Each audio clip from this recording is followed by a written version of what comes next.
Hello and welcome to Cloudforest Vibes. My name's Bobby, and this is how I grow orchids and carnivorous plants.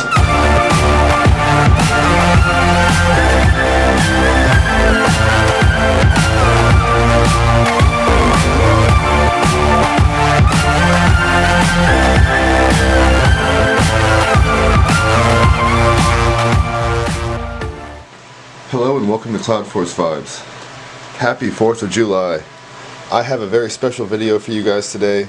We're just going to do a really quick look at a couple blooms, but one in particular. Again, happy 4th of July.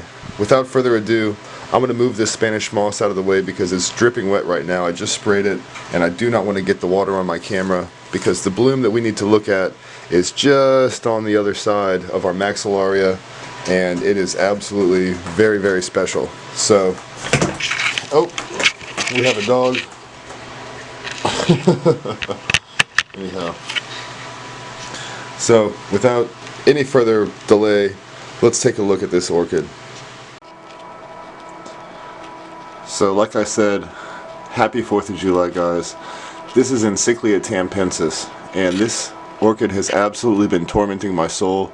It has been waiting and waiting and waiting and waiting to bloom, and go figure, my first native United States species of orchid decided to open its first bloom and crack its next one. I don't know if you can see that or not, but it decided to start opening up on July 4th. So kind of poetic, ironic, however you want to look at it, but really, really cool. So beautiful, beautiful bloom. I am so thrilled about this. Let's see if I can get in for a better close-up. Really, really special plant, guys. This is a Florida native species. This is the Florida butterfly orchid, and this is what I'm talking about. So, let's get out of here.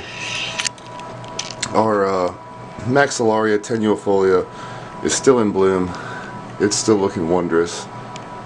It is just a great plant. I'm so happy it finally decided to grace us with its presence because it's been a real long wait, but it's been real nice having these blooms. They smell amazing.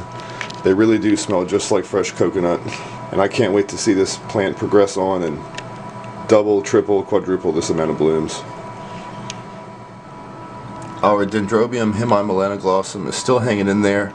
I damaged this bottom flower. I knocked the lip right off of it. I don't know if you can tell, but I knocked the lip right off. I just mounted this orchid today on a piece of cork bark. I was getting tired of looking at it on the stick, and I just get nervous. So I've been in remounting mode all day and part of the night. I did the Sophronites pygmaea, I did the Sophronites manticulae, I remounted the Dendrophylax orchids, both of them. I got rid of, gosh, what else? Tons and tons of stuff. Oh, I got rid of a pot. This is the Cranslinelia anfracta, or the Pleurothallis anfracta. I put it on a mount. Oh, Lord. The Lepanthes auriculata is now removed from its stick. It is also on a piece of cork bark with sphagnum moss. And the reason for doing all this is really just for one reason. I wasn't happy with the way things were going with the sticks. I've told you many times that I have issues with sticks in my environment, and they were just starting to have some serious issues. The mushrooms were going crazy. There was some sort of lichen and other sort of mushroom coming up, like a shelf kind of mushroom or a tree ear kind of mushroom, and I decided to cut my losses. I got rid of the sticks. I have 3 left. I have a Telumnia, I have a Dendrobium, and I have a Brassivola that I'm just going to see what happens with. I'm going to wait for new roots. They are fortunately enough drier mounts, so the sticks stay drier. They do not rot so fast, but everything else had to change. Oh, also the Laelia cerulea, that came off a stick as well. I'm standing right next to it and forgot. But everything went onto cork, and they're looking nice. But that's our Dendrobium hemimelanoglossum. Backing out, we still have our phals. This one is beautiful. It is fully opened up now. Oh, It is fully opened up, and this one's fading fast, but it just opened its last bloom, I think, for the season. And down here, our Dendrobium microbulbon, it is, I always do this. It is still hanging in there. It's got 3 flowers left on, and I believe that's it for this greenhouse, but we do have some other flowers. Let's go take a look at the tank. So we're here in the tank, and first and foremost, something I've been hiding from you guys is the Dendrobium speciosum. It's opened up its second bud. It is back in full effect and looking absolutely amazing. I mean, this flower really is special. It smells like fish. It smells like your hands after a really successful day of fishing.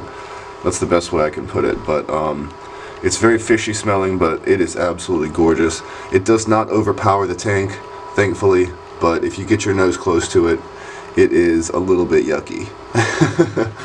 The Lepanthopsis acetobulum, I don't know if you guys can see that or not, but it has pushed out a spike down here, a really nice little spike, and I'll throw a picture up of it because it's really hard to see, but that is in bloom.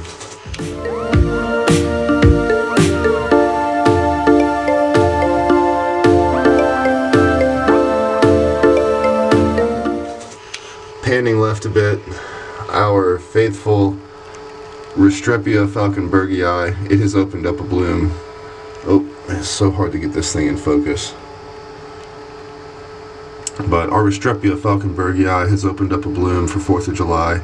This is another one that opened up this morning. I've been waiting for it, and I am just so happy it decided to grace us with its presence. Our Lepanthes are all going nuts, as you already know. So that just about wraps it up, guys. Let me get back on the tripod here and we'll close this video out. So I decided against the tripod. I decided that we're going to close this video out looking at the Encyclia tampensis one more time, and by saying happy 4th of July, guys. Thank you so much for watching and being a part of this channel. I really do appreciate it. You guys mean the world to me.